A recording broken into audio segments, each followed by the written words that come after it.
power is a crime, I believe, and should It be resisted. is! And I think now we're moving into a period where the anti-war movement has the space to recoalesce, to not only struggle against the occupations in Afghanistan and Iraq and the merciless bombings in Pakistan, but now the merciless bombings that are going to be happening in Libya and the occupation of Palestine, I think also needs to be a key point in moving forward in this country. Woo! We had in this country a few years ago a very vibrant anti-war movement, a very active anti-war movement, and I think some people will disagree here, but I think we need to ask ourselves what happened to that movement and where did it go? Yeah. And I think the election of Barack Obama and what essentially was a one-party state in this country, Democratic House, Democratic Senate, and Democrat President, I think was based on the enthusiasm for genuine fundamental hope and change.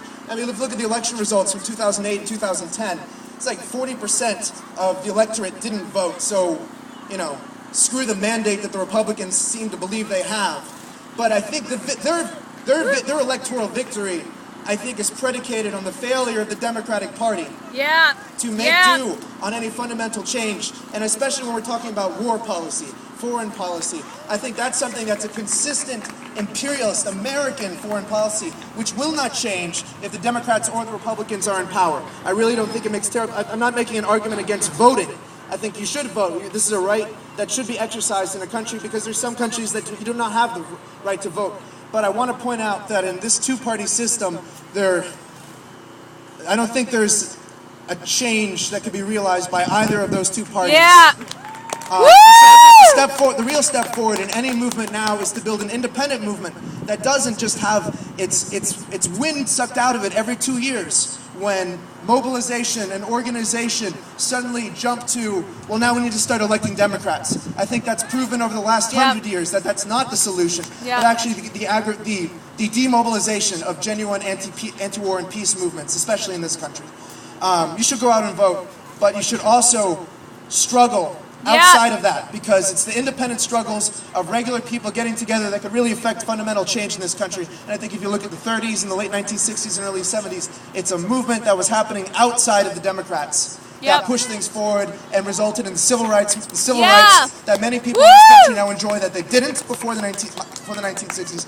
And the same with the union movement in the 30s. I think we need to remember that going to a period of harsh austerity that the Republicans are pushing through, and the Democrats are all but willing to say, okay, well, in the name of bipartisanship, let's make a compromise, as they always do. And I think that's a lesson that we need to take home, and it's a lesson that we need to remember in 2012.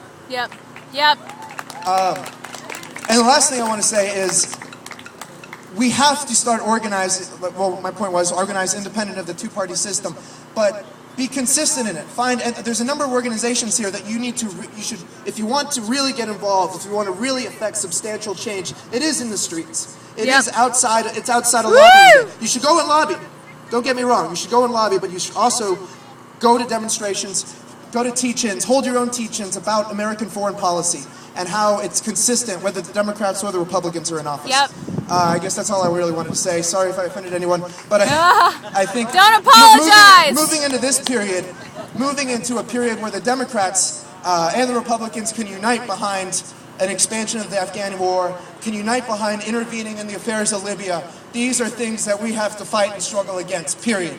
And you can only do that with independent organization outside of the two-party system. So please get involved. Find stuff. There's a lot of petitions and sign-up sheets. Find those. Put your name down if you really want to fight, because that's the way we're going to move the country forward. Woo! Yeah!